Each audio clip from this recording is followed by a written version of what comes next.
he thought about it for a long time and he took a decision, and we have to accept it.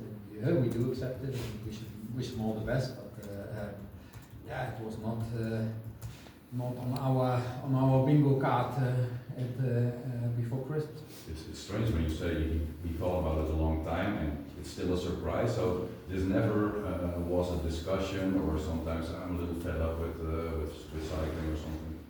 No, I think if you know Simon a little bit, he's a very quiet guy, and I think he takes decisions by himself, and he's not the one who needs 20 people to talk to discuss things with, and so he really made that up with himself, and surely with the closest people to him, with his family, but yeah, not with us. We never had these talks with him, and so yeah, it was very surprising. Sounds like you were a bit blindsided by it, and wasn't frustrated to have to go back to the drawing board, looking at the season and the whole thing. Like, what was that for you? Yeah, I mean, of course, this was not on our wish list for Christmas, like I said, but it is what it is, and I think in cycling you always have to adapt. And make new plans, and we made plans in the off-season period in September, October, November. Also made plans with Simon, and he was totally behind it. And now we have to adapt these plans. We don't have to adapt all the plans, but the races Simon was going to. Certainly, we need somebody else for the Tour de France. He was our leader for Paris, for example. We have to decide now how do we tackle these things. But yeah, most likely it will also again happen somewhere in the year that somebody gets injured or has a crash or is sick, and we have to adapt the plans again. So in the end, that's also part of my job, part of our job. Did you try to change his mind? No. It was quite clear. It was quite clear, and yeah, once again, also in the end, at least when I speak for myself, I'm more happy that he takes this decision and says, okay, I want to stop, then that he finds out in 2 or 3 months that he cannot bring it up mentally anymore. And I think it was for him a well sought after decision, and yeah, he's not a man of a lot of words or big words, but for sure he thought about it a lot, and when he takes a decision, that's a decision, and we have to accept. Did you consider trying to find a replacement, or was it too late for that? Yeah, it was the beginning of January, and if I know the rules correctly, then the first moment we could sign a rider that has a contract with another team is the 1st of August. So for now, there's no possibility to replace him, and it's also there's not a rider on the market to replace Simon Yates. I mean, of course, we will have a look for the future for next year. Of course, we don't need to find a Simon replacement, but of course we want to have the strongest possible team. But for now, there's not so much we can do, and we were confident we can do it with the 28 riders we have. Yeah, sorry. How was his preparation until this Christmas in terms of training and? It was going fine. I mean, he was on the training game in December, and everything was okay. So yeah, no problem. Of the new guys that came into the team this season, especially those who are going to the Grand Tours, what do you expect from them, and who is going, in your mind, who is going to do what role of the new faces? Yeah, I think with David we of course have a big talent for GC, also for the Grand Tours, hopefully for the future. He finished 12th in the Giro already on a small team. He will go to the Giro together with Jonas, and yeah, we absolutely believe he needs time, and he needs to become stronger. But he's maybe somebody who can also surprise in the future. And then when I look to the new signings, then especially Bruno, of course, is a guy that has a lot of experience, that has done already multiple Grand Tours. He's a very, very strong rider on time trialing. He's a good climber. He can pull on the flats, and he will be an important help. Which new rider will you use on the Cobbles Classic? Yeah, I think we have quite a big team for the Cobble Classics, but certainly Wayne Dool is somebody who will be added to that team. Filippo Fiorelli, maybe he never did a Cobble Classic because with his Italian team he never was invited to these races. But certainly I would really like to see him in some of these races, to see like his rider profile should suit these races a lot. And yeah, it's a far fetch. We have to see how it goes, and it's also not the first one that I say now is going to the Tour of Flanders, but he could maybe also surprise. So I think we have a few riders that fit in there. Timo Kilich, of course, we signed for the Cobble Classics. We saw him last year in some of these races where he was doing really well, and we think we have a really good, young, talented rider who's dreaming of these races every time he goes to bed, and he will certainly play a role in our ideas and our ambitions. Then we have another new rider, Christophe Laporte. He has missed the whole last year, at least the whole spring, and he's certainly one of the big riders for our team for these races. How do you look at the strength of the Cobble Classic team? Because Tenoot is out, Van Baarle is out, Jürgensen is moving away from the Cobble Classic. So what's your take on the squad that there will be in those races? Yeah, I think we have a bit of a different team. I think with adding Christophe, with also adding Matthew in even more races, maybe also Axel will do some races. I think we have a lot of fast men. So when you look to how you win these races, a lot of times you win them in a sprint, not in a bunch sprint, but in a sprint in a certain way. I think we have a lot of options, and I believe we have a very strong team. Of course, Wout will still be our spearhead. That the most likely the strongest one, the one that should really be competitive in the finals. But yeah, we believe that we still, of course, we don't have Dylan anymore, we don't have Tish anymore. We have different ambitions with Matteo, but we will have a very strong team. There's also Brennan. How compatible can Wout and Brennan be in those classics in the future? Yeah, I think ideally they are a perfect combination. I think with Matthew we really have to say we signed him now on a long-term deal. We have great ambitions with him for the future. We absolutely believe he will become a world-class rider, but it doesn't have to happen in 2026. You really need some time to adapt. He's certainly going also to the monuments. He will do some Remo. He will do Flanders. He will do Roubaix. But that's also to learn in the shadow of Wout, and in the ideal scenario in the future, we will have a rider that we always have in the first bigger group that will certainly win the sprint. But I think we all need to give Matthew a little bit of time, and this year I would say everything can happen, nothing has to happen this year. I do believe that he will win a monument in the future. I was wondering, one of the top squads, who will you bring to the podium at the Giro? Are you thinking about taking the Tour? Of course, those are the big names, but who will out with those other spots at the Giro? Yeah, we will have a few guys. For example, Sepp Kuss, who will do the double as well, because Sepp showed already in the past that he can even do 3 Grand Tours in 1 year and win the last one. And looking to the Tour, yeah, it will not be a totally different team from last year. Matteo will certainly go to the Tour, and Victor is a very important rider for us in these races. We have with Bruno, like I said, we have a rider who can play a big role in the Grand Tours, and we believe that we have a very, very strong team. What about the Giro? Sorry, will you bring some of your young guys to the Giro, give them a chance there? What are you aiming at with some of the names you bring to that race?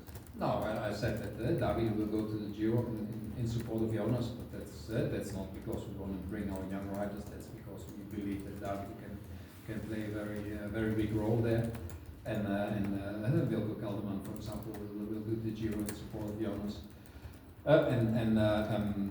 We go to these races with the best possible team to have there on the start line, and then I think when you look to the Vuelta, then we'll certainly also give some of the young talented riders a chance. Yeah, we will see how it goes, but hopefully he can go to the Vuelta. Is this team less expensive than last year? You have to ask Richard for the actual numbers, but I don't think so. Because you have 9 new riders, that's a lot. Yeah, we have 9 new riders, but I mean also, as I said, when you look to the team, of course you could say, okay, you lost, we lost, and that's unfortunate that we lost Olaf and then we lost Tish, for example. Yeah, we also signed Matteo on a long-term deal. We signed Messi on a long-term deal, and these riders are not becoming cheap. Have you also noticed like there are several other teams who are increasing their budget? When you go on the market and you're searching for new signings, it's also nowadays it's more difficult because there are more teams who can have like a nice structure, this big team. Does it get more difficult to sign riders that you have putting your eyes on? I don't know. Of course, I mean there's no secret that there is a lot of more budget coming into the World Tour, and a lot of big teams with a lot of money.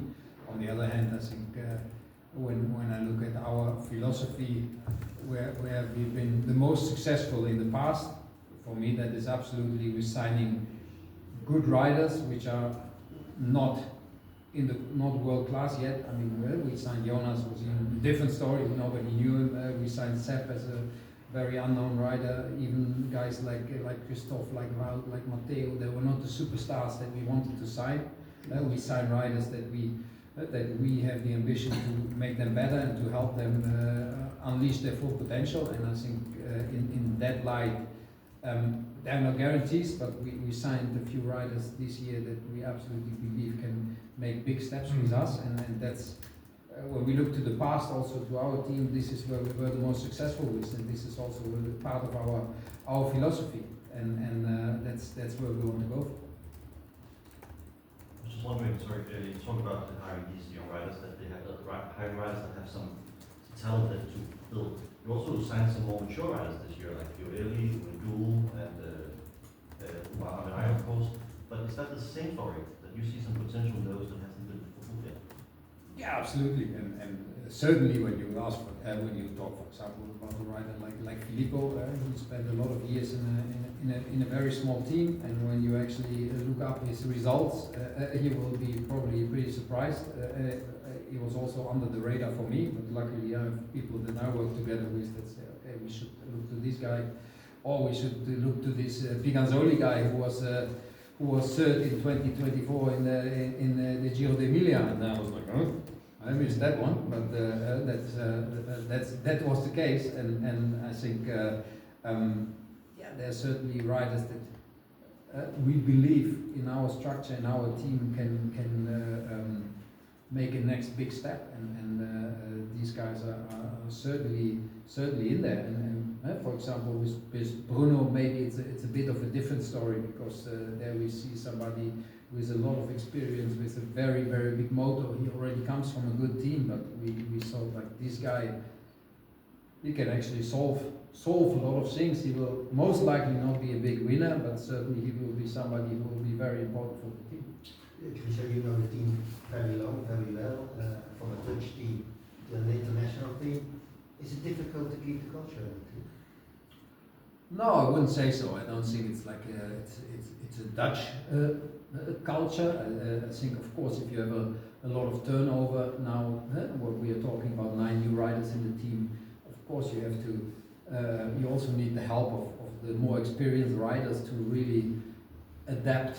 The guy to bring in our culture, that they really understand how we want to work, how we are going forward. For me, it is not a nationality issue. I think we always have a very good team in terms of that we don't have like the clique of the Belgians, and then there's the clique of the Spanish guys, and then there's the French guys. I think we are a very open team, and everybody works well with each other, but certainly with a lot of new people on the team, and that's maybe not only for the riders, also for the staff. It's a continuous challenge to always bring in new people into our culture, because that's very important for us.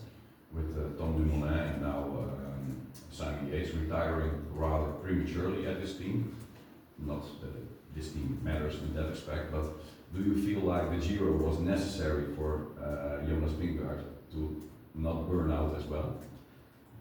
I think for Jonas, I think when you guys maybe also saw him here, he's very relaxed, he's very happy, he's very looking forward to the season, and for me that does play a role. That the rider also without we do now a different approach to the classics. It's not because we didn't win Flanders and Roubaix in the recent years, and we say now, oh, this is not working, we have to do something else. But I think for every rider, every once in a while, to change stuff and change the approach that works really well, gives them extra and new motivation, and that was part of why we were fully behind with going for the Giro Tour double with Jonas, because we also saw how much energy and how much motivation that gives to him, and that's something you cannot put that in numbers. You cannot say that gains him 15 watts or that gives him 20 watts extra, but certainly it plays a very big role.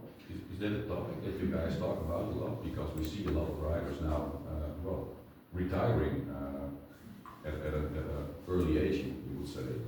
I think, for me in general, you can probably say that the riders they get younger and younger. The age that they start really performing, they will also get younger and younger. The age that they stop cycling, probably, I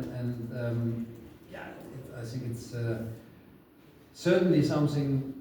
It is a sport where you have to have a lot of make a lot of sacrifices, and when you're not motivated anymore, then it will be hard to do it. Even if you know I earn a lot of money with it, but if you are not motivated anymore to go to wake up every morning, to go training, to do whatever, do your possibility to watch your diet, to weigh every day, then it will become complicated. Is it so different from your own time as a professional rider nowadays?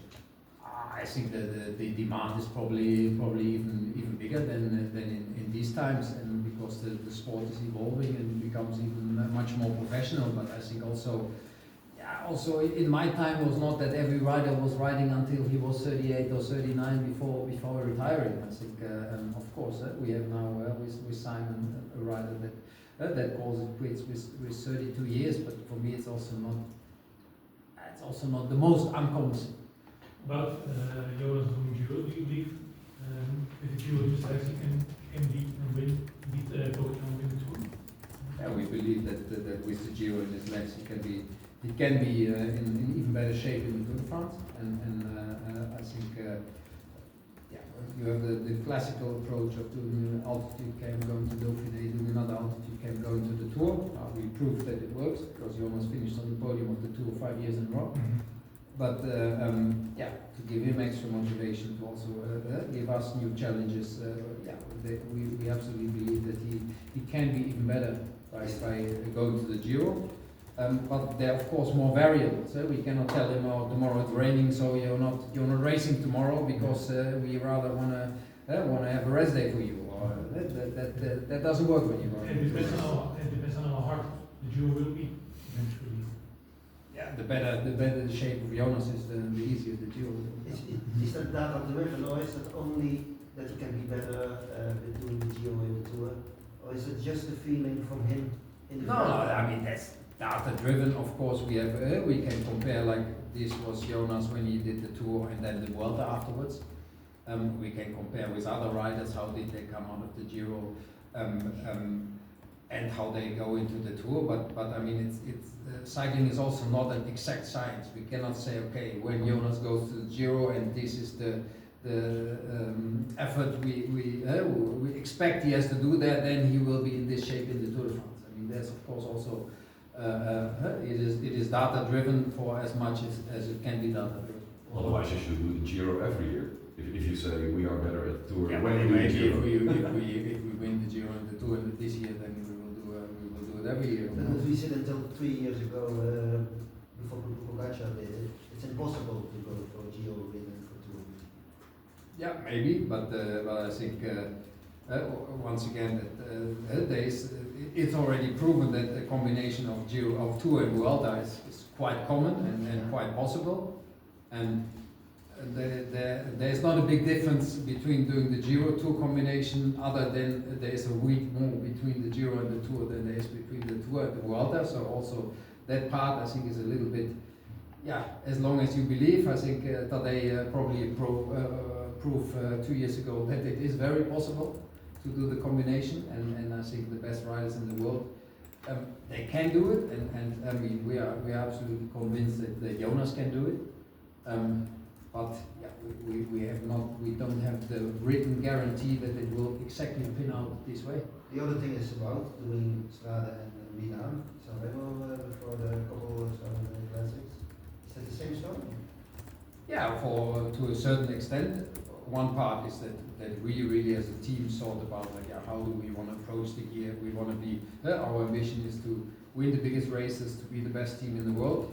Then we also have to be competitive at the biggest races, where the monuments are certainly some of them, and some of these races like not sending Wout to Sanremo, like not bringing our best team to Liège, for example, in recent years, was a very conscious decision that we took, because we had other goals, but now we said we want to make these races more important, and I think that was part of the decision, and the other part of the decision was what I said. It's not that we do this now because we conclude sending Wout to altitude in March did not work for the classics, but also with him change his program again a little bit.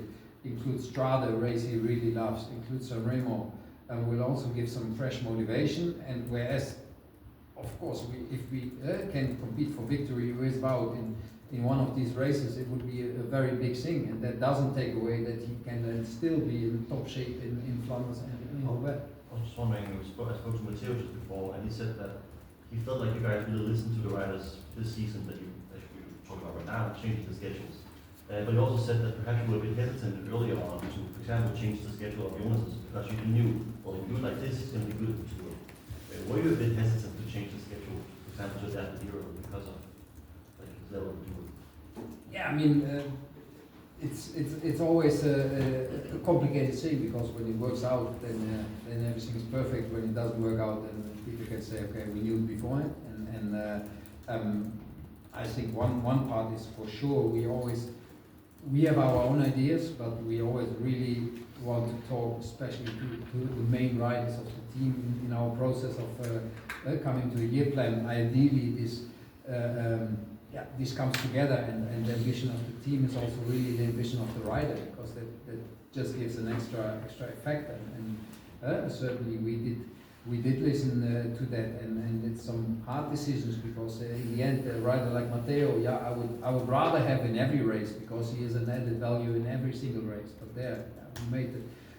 We in the end took the decision. Okay, then we are not sending you to the Cobble Classics, because then you can focus on the Ardennes, and you have to make sacrifices. And I think.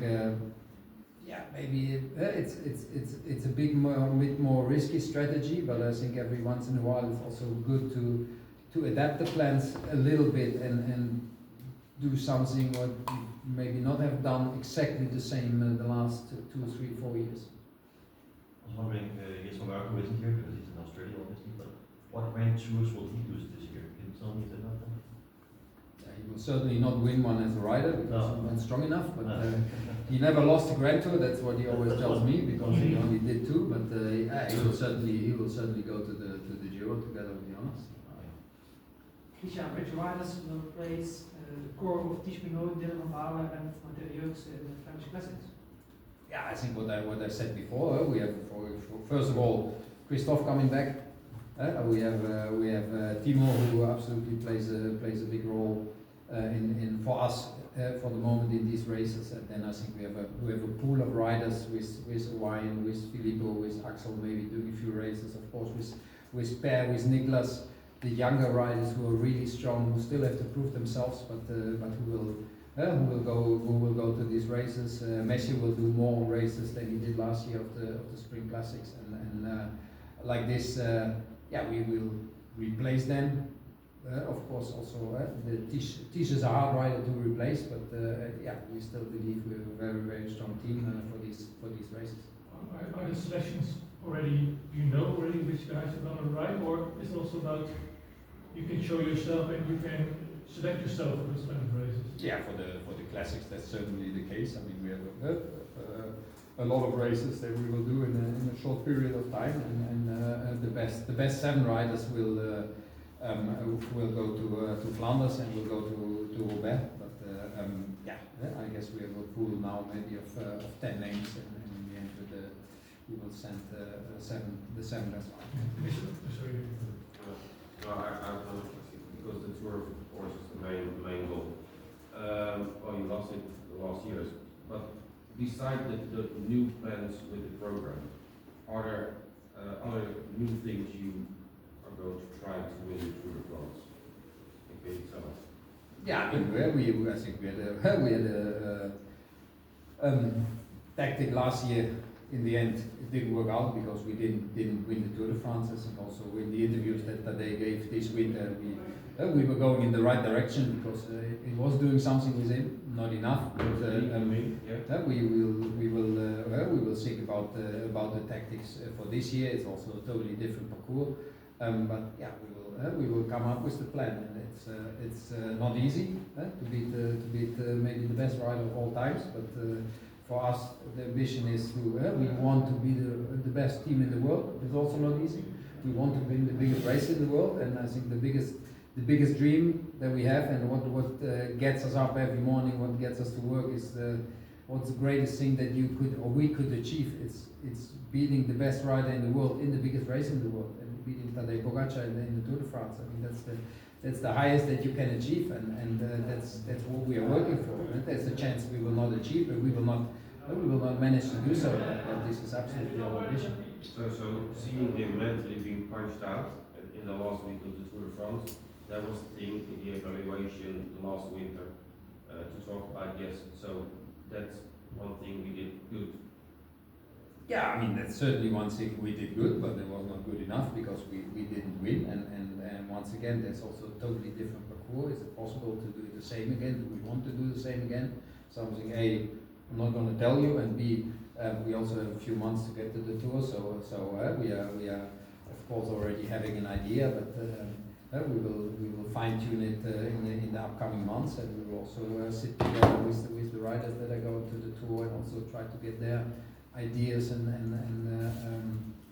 their feedback on our plans, and then we will go for it in July.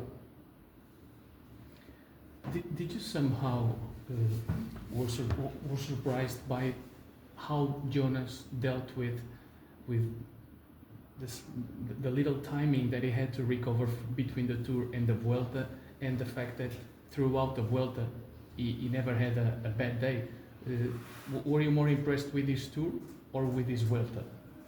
Yeah, I think Jonas showed before in 23 when he did the Tour Vuelta combination that he's capable of doing it, and he was also on a very high level in the Tour, in the Vuelta. This year, he actually had quite a lot of health issues during the Vuelta. Nevertheless, he was on a high level during the whole race, but certainly not at his absolute best. But he recovered really well for it. He started really good, and we were not surprised, but this is another part that we see that it is possible for Jonas to recover from a Grand Tour in a short period of time and prepare for the next one. All right. Thanks. Thank you.